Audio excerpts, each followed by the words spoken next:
The Delivery Man's Rise, Part 3. Zhou Yi stood inside the elevator of Lin Capital Tower, eyes fixed on the ascending floor numbers. Chen's warning echoed in his mind, and the pounding pain in his temples grew stronger.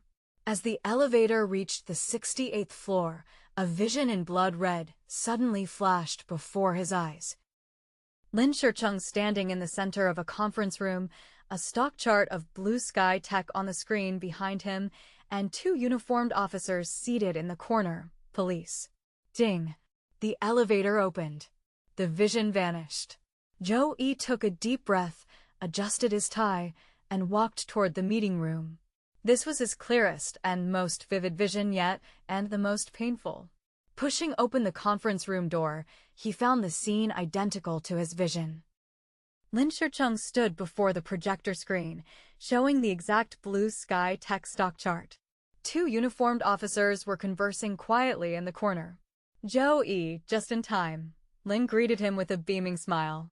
These two gentlemen are from the Economic Crimes Unit. They're here to inquire about our recent investments. Zhou Yi's fingers felt icy, but he kept a calm facade. On the table lay a stack of documents. The top one bore the title, Blue Sky Tech Insider Trading Plan. With his digital signature, though he had never signed such a document. Director Zhou, one of the officers began, we've received reports alleging Lin Capital's involvement in insider trading with Blue Sky Tech.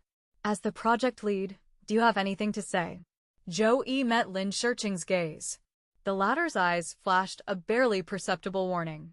In that moment, everything became clear. Lin had been setting him up.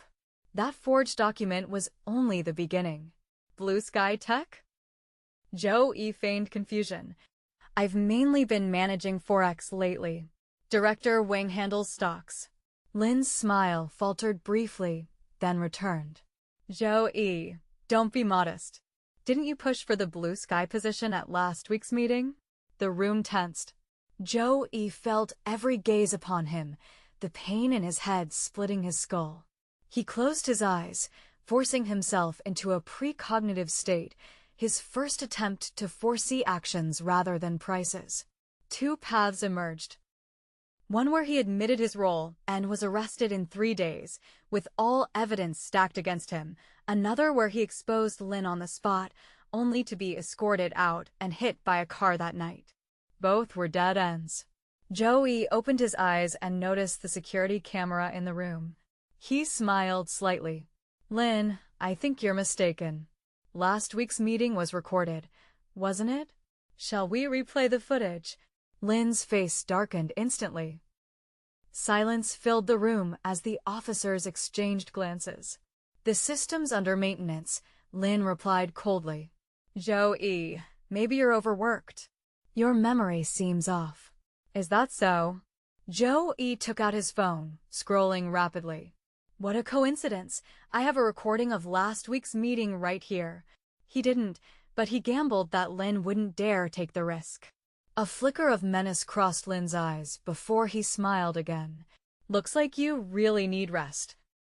Officers, why don't we reconvene another day? I'll have someone escort Zhou Yi to the hospital. Leaving the room, Zhou Yi felt cold sweat down his back. This was just a temporary reprieve. Lin wouldn't let him go. Instead of returning to his office, he exited the building and hailed a cab. Where to? The driver asked. Zhou Yi hesitated. Hyatt on the Bund. In the hotel suite, Zhou Yi called Su Rui.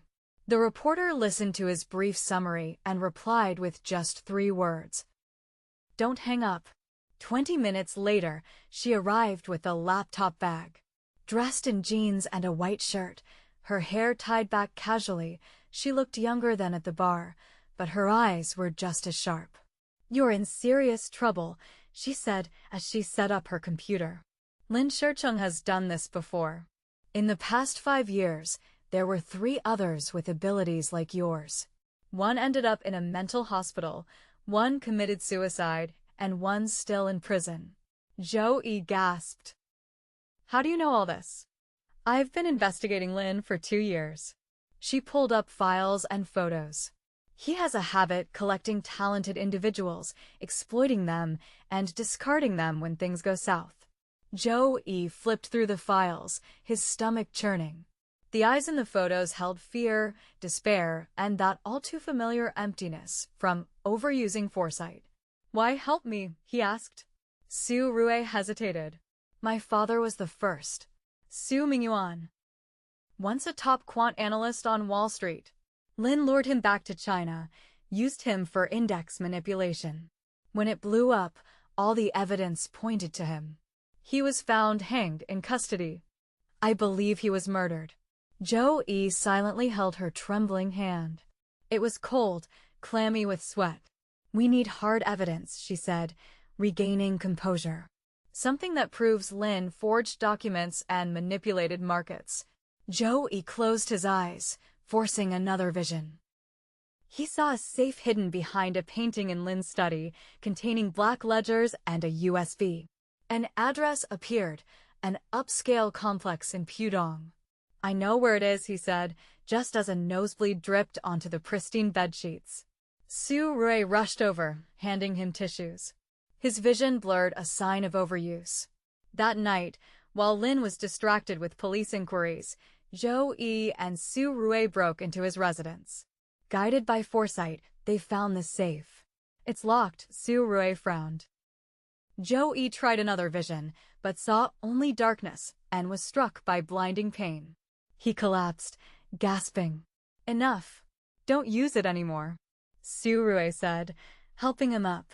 "Let's try birthdays or anniversaries." O.E. remembered a date, Lin's ex-wife's death. He entered it. The safe clicked open. Inside were black ledgers of illicit transactions and a USB with damning footage showing Lin ordering a forged signature in Zhou Yi's name. "We need to leave now," Su Rui said, copying the files. Then, the front door creaked. Footsteps approached. "Hide." Zhou Yi pushed her into the wardrobe and ducked behind the door. The study opened. Lin's voice called, "I know you're here, Zhou Yi. The camera saw you." Zhou Yi's heartbeat thundered, but his mind was clear. He stepped out. "Game's over, Lin. We have all the evidence." Two bodyguards stood behind Lin, but he waved them off. "You think this can touch me? Before it leaks, you and your pretty friend will disappear." "Maybe," Zhou Yi smiled weakly. "But you know what I can do. I foresaw this, so I sent the evidence to Chen and several reporters. If anything happens to us, the truth will be everywhere tomorrow." Lin's expression changed. He dialed his phone, no answer. Sirens wailed outside. "Impossible. I have people in the police." "They wouldn't." "It's the Central Disciplinary Committee," Zhou Yi said. "Chen's old classmate is the deputy leader. Your connections can't save you this time." Lin turned pale. He slumped into a chair. As police entered, he glared at Zhou Yi. "You'll regret this. Without me, your gift will destroy you." After he was taken away, Zhou Yi collapsed.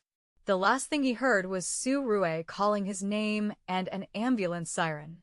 When he woke, the white light forced him to close his eyes. He tried opening them again, but saw only blurs. "You're awake," Su Rui cried. "Doctor, he's awake." I can't see." Zhou Yi panicked. "It's temporary," a doctor assured. "Overuse of your brain caused a visual cortex malfunction. With rest, it should heal." Weeks later, Zhou Yi regained his vision, but his foresight was gone. No matter how hard he tried, the future remained blank. Doctors called it a self-repairing nervous system. Zhou Yi knew it was the price of overuse. On discharge day, Su Rui and Chen came to pick him up. The sun was shining, and the trees cast scattered shadows. Zhou Yi breathed in fresh, unsanitized air. It felt oddly freeing. "Do you regret it?" Chen asked, patting his shoulder. "Losing something so extraordinary?" Zhou Yi looked at the everyday scenes, the delivery men, office workers, mothers with children. "No," he smiled. "It was too heavy a burden. Now I can finally live as a normal person." Su Rui held his arm. "What now?" I've got some savings. I'm thinking of starting a small investment consultancy. He looked into her eyes. Using real analysis, not superpowers. Want to be a partner, Ms. Reporter? She laughed. Depends on the perks. Chin coughed. Kids, I'm still here. The three laughed, walking toward the parking lot. Zhou Yi's phone buzzed. It was a message from an unknown number. The ability never disappears. It only transfers. Beware the next chosen one. Zhou Yi frowned and deleted it. Across the street, a delivery man helped a fallen child. When the young man looked up, Zhou Yi saw in his eyes a reflection of his past self, lost, but full of hope. What is it? Su Rui asked. Nothing, Zhou Yi said, squeezing her hand. Just thinking, being ordinary is a blessing. In the sunlight, their shadows stretched long, blending into the city's bright skyline. Yi knew that without his gift, life might be harder, but this time, his fate was finally in his own hands.